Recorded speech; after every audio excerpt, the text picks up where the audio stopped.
They have criticized the human rights record, the number of executions, for instance, haven't they? They may believe that if you're kind to drug traffickers, you get a better society. In America, they're changing their minds and they're sending people back to death row. In Singapore, before you land, the air hostess or the steward will announce that there are very heavy penalties if you're found with more than a stated number of grams of certain prohibited drugs. And if you still come in with a few kilos of them, which will destroy hundreds, thousands of families,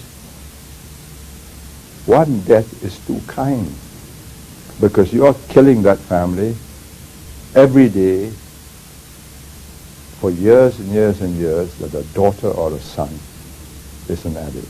But the per capita rate of executions in Singapore is much higher than in the United States, Have you worked it out? according to Amnesty International.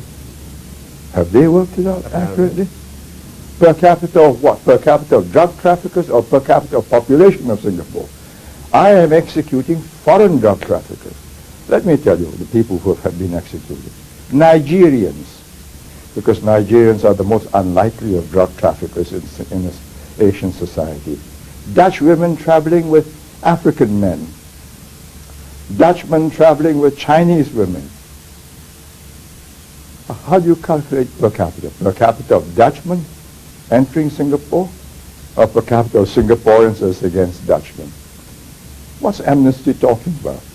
Do they know what's happening? Do they ask themselves, what would happen if we send them all to prison for 5, 10 years, and we'll have to make more prisons because there'll be such an endless stream of them? And this is despite the death penalty. The rewards are so enormous that people are willing to risk it. And why not? Would you say that over the 31 years as you were Prime Minister that you were a ruthless man? Do I look to you a ruthless man? Here I am being pilloried, excoriated, By who? abused by you. Merely asked questions, I thought. So, but every one of them is barbed and loaded, darts with a bit of arsenic in it. I'd like to think that you were given a chance to answer any question that was put to you, no? Oh, that's what I'm offering myself for, isn't it?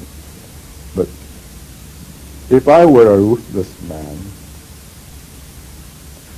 I would get you into a corner and say, now, let me ask you some questions.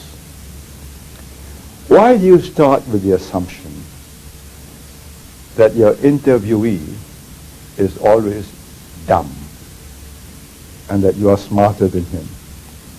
Why do you assume that Asians are somehow unable to understand Western ways of life and that they would be so much better if they would become more like the West?